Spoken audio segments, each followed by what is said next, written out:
Hello, Brenda Smith-Keene, Dancing for Him Ministries Level 2 student. Janine Durden is my AP. This is my August worship and study, The Worshiping Bride. The chapter I'm doing is Transformed as We Worship, begin on page 111. This chapter talks about how we are transformed based on what we worship. It can be good or evil. When we've truly been worshipers of God, then we are truly changed, for we have been in the presence of God who makes all things new.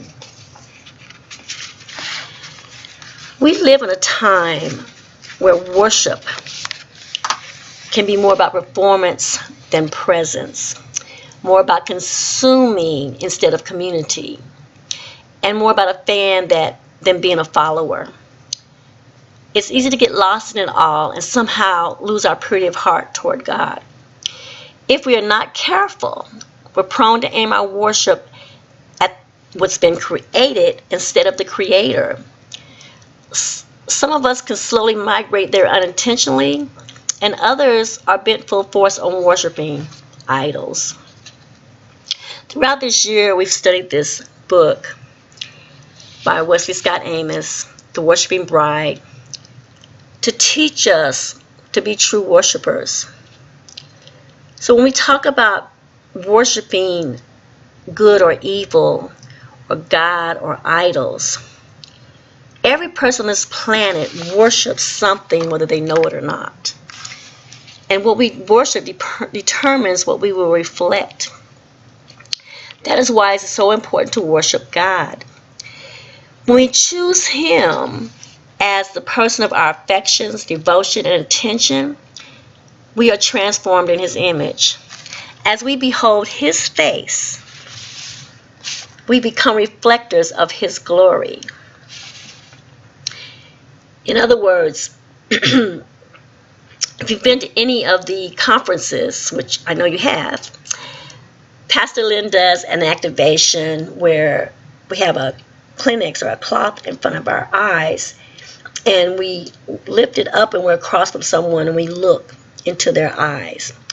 So the first thing I thought about when we talk about beholding the face of God, beholding His glory, was that activation. I thought, oh wow, that's a perfect activation.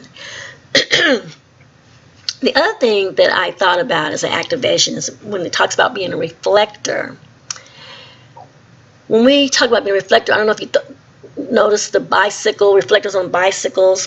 I always notice that you can't see those when there's no light shining on them. But when the light shines on them, they reflect the light. There are other things that do that too. The fluorescent jackets that you wear when you're out at night running or out walking, they do the same thing. So I thought about, there's darkness. We're in darkness. So our eyes are covered because we're in darkness. We can't see. And as God shines the light and then we see the glory, we begin to see Him face to face. Our eyes begin to open up and we can see Him face to face, and we become the reflectors of His glory. I focused on two scriptures, 2 Corinthians 3:18 and then Romans 12:1 and 2. 2 Corinthians says, "But we all with unveiled face, beholding as in a mirror the glory of the Lord, are being transformed," or changed, into the same image from glory to glory. Romans 12:1 and 2 tells us that we offer ourselves to the Lord in worship so that He can transform us. It's the worship that comes first. Present your bodies a living and holy sacrifice acceptable to God, which is your spiritual service of worship. And be not conformed to this world, but be transformed by the renewing of your mind. The renewing of our mind is from the worship. And when we worship, when we're truly worshiping, it's like a love surge from our heart. It's an acknowledgement that we're human and we're not perfect. Our sight isn't perfect, but the path before us is.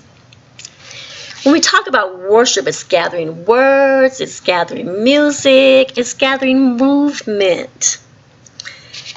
It's an offering to the one who has called us here. And it becomes like magic. Its work is immediate. It becomes a profound miracle, both in our spirit and our environment. Some things I thought about when I think about worship and what we've studied all this year.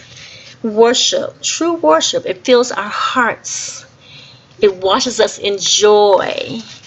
It turns our weakness into strength. It turns our strength into cosmic power. It wrings us out. It changes our perspective. It reminds us that we have everything on our side because we have God on our side. It elevates us. It evokes divine authority and sovereignty. It takes us to the edge of our comfort and discomfort. It shifts our state. It comforts and clarifies. It allows us to see and feel the wide open channel between us and God. It shakes loose everything that binds us. It reminds us that we're here, what we're here for, and what we're capable of. It protects us. It turns and returns us into temples as we present our bodies and souls as a living sacrifice.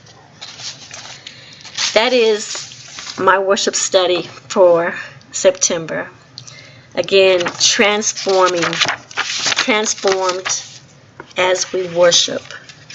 And we can be transformed whether we are worshiping good or evil. So we want to be worshiping good, worshiping God, so that we can be reflectors of His glory. God bless you. I love you.